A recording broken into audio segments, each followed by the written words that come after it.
The last 2 weeks you've been, you've been good about it, but it's kind of a weird start to the season, right? So I mean, to have a night like tonight, or it's just one after another. I mean, was it kind of important to have a night like this? I know. Listen, it happens when you're dealing with fights. Anything is possible, you know.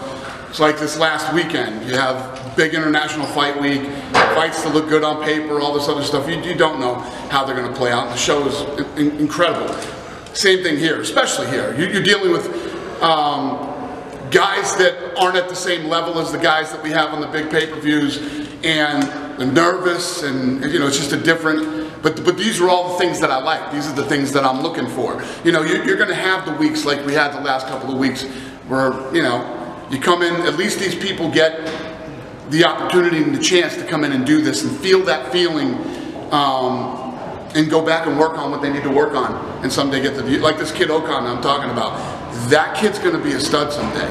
As long as he stays on the path, continues to train and work hard, and trains with the right people and does the right thing, I truly believe that kid's going to be great. You saw a couple of holes in his game tonight that were exposed. Very few holes in his game. 23 years old, he's got nothing but time, and I think that kid's going to be good someday. He'll be back again. Do you ever consider give him a developmental deal or something like that, or is it just not? Is it too early? No, let this kid do his thing. Let him get. He's developed. I mean, he's got a few things that he needs to work on, and he's going to be great someday. So what does the conversation go like with you and the matchmakers when you're deciding to give out 5 deals? Because I mean, I know that as much as they love it too, that's guys they got to get on fight cards now, right? So what's that conversation like? It's a no-brainer though. When you have a night like tonight and kids show up and perform like they did, and it's not just about the way they perform, but who did they fight and how did they perform? You couldn't ask for a better night than tonight. It was incredible. Did they push back though and go like, dang, that's a lot of bodies, man. That's a lot of. I mean, they feel the same way that I do. Listen, at the end of the day, me, them, you, we're all fight geeks, man. That's what we are.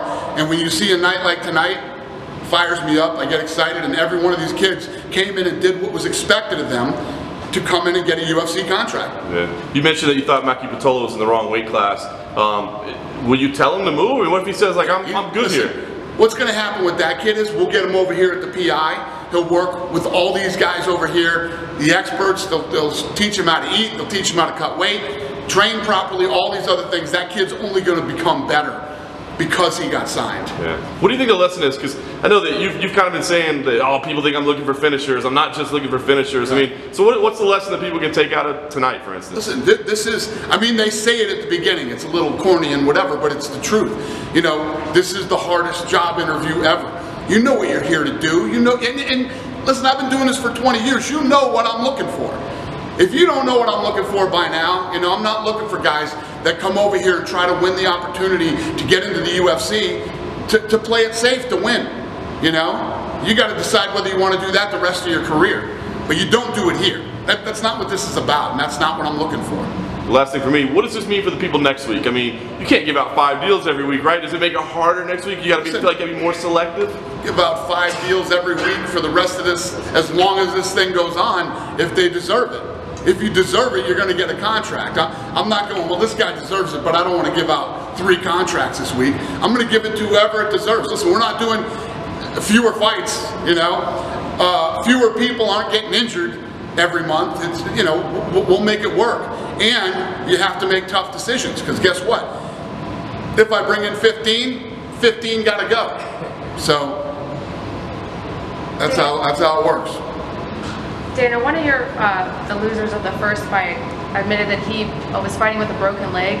I'm curious if that's something that you would consider maybe giving him another shot, if that's something you... Who was this? I'm sorry. Jacob Rosales, the first fighter. Yeah. He lost. Yeah. He took the fight knowing he had a broken leg because he wanted the chance. I'm curious if that's something I didn't even know that. How did he get through medicals with a broken leg? You have to ask him.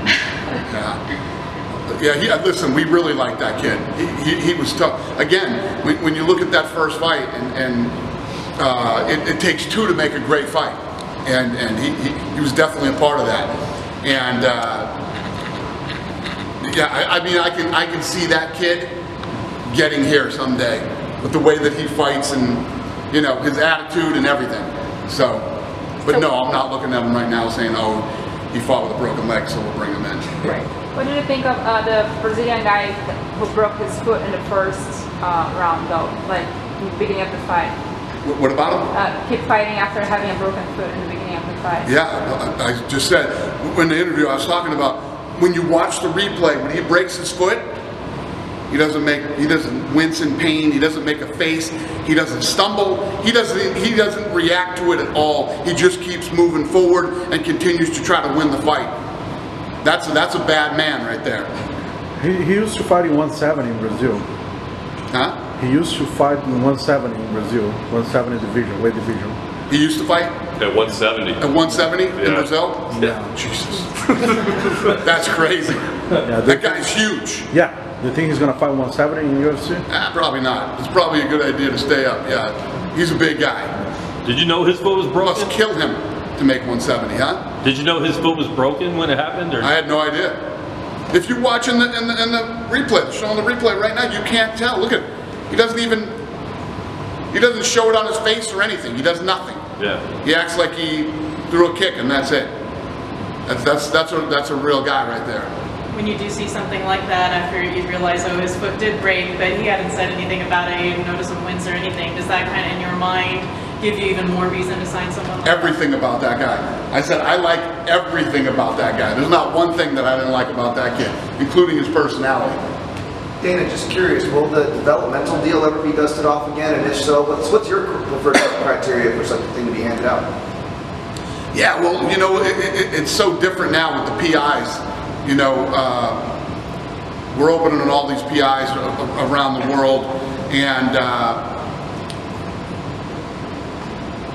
I'm not saying I would never do a developmental deal, but I don't know. Yeah, I would. Dana, with so many great fights and so many contracts already, what do you think was your favorite fight, or who impressed you the most tonight? Ask me that again? Who impressed you the most tonight of all the fights? Oh God, that's a tough one. That's a tough one, you know. I would have to say that I like the way Patolo. I like how he throws his punches, and really, you know, he throws real light, then he starts ripping them. The guy has really good hands, knows how to throw his hands.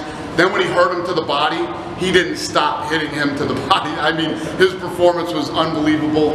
The last performance, it's tough to say. I love them all, that's why I signed them all.